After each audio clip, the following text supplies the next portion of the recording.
পশ্চিমবঙ্গে প্রথম বিজেপি সরকারের শপথের পর দিকে দিকে সেলিব্রেশনের মুড।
পঁচিশে বৈশাখ পশ্চিমবঙ্গের রাজনীতিতে নতুন ইতিহাস।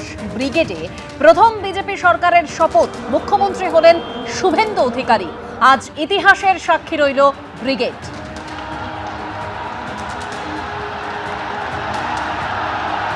হুটখোলা গাড়িতে করে শুভেন্দু অধিকারীকে একপাশে এবং তারই পাশে শ্রমিক ভট্টাচার্য ছিলেন। এইভাবেই নরেন্দ্র মোদী প্রধানমন্ত্রী, তিনি আজ প্রবেশ করেন ব্রিগেড প্যারেড গ্রাউন্ডে। আমাদের অত্যন্ত শ্রদ্ধেয়, অত্যন্ত প্রিয়, এবং তারপরে গাড়ি থেকে নেমে হেঁটে গেলেন জনতার মধ্যে দিয়ে। শুভেন্দু অধিকারীর শপথ, যেখানে সাক্ষী রইলেন নরেন্দ্র মোদী।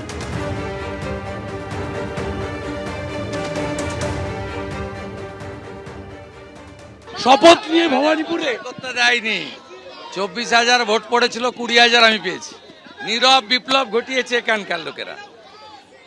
আপনি দেখা গেল শপথ নিয়েই নিজের কেন্দ্র ভবানীপুরে একাধিক কর্মসূচি, কি কি পরিকল্পনা? এরা ইতিহাস করেছে, ভবানীপুর ইতিহাস করেছে, আমি চিরকৃতজ্ঞ। মুখ্যমন্ত্রী ইতিহাস করেছে। মুখ্যমন্ত্রী 30,000 ভোটারের মধ্যে 20,000 আমাকে ভোট দিয়েছে। মুখ্যমন্ত্রী হিসেবে সিপিএম এর সব ভোট আমাকে দিয়েছে। কেন মুখ্যমন্ত্রী হিসেবে ভবানীপুরের বিধায়ক সবার জন্য সেরা 5টা পরিকল্পনা কি? সবার জন্য কাজ করে, অনেক কাজ আছে। একদিকে আওয়াজ উঠছে ভবানীপুর কেন্দ্র যেন না ছাড়েন মুখ্যমন্ত্রী শুভেন্দু অধিকারী, আর তিনি বারবার বলছেন কাজ করব সকলের জন্য, এবং রেকর্ড ভোটে এই এলাকা তাকে জিতিয়েছে। তাই শপথ নিয়েই ভবানীপুরের চেতলা এলাকায় এলেন শুভেন্দু অধিকারী। ক্যামেরায় শ্যামল জানার সঙ্গে শিবাশিস মৌলিক, এবিপি আনন্দ, কলকাতা। এবিপি আনন্দ, এগিয়ে থাকে, এগিয়ে রাখে।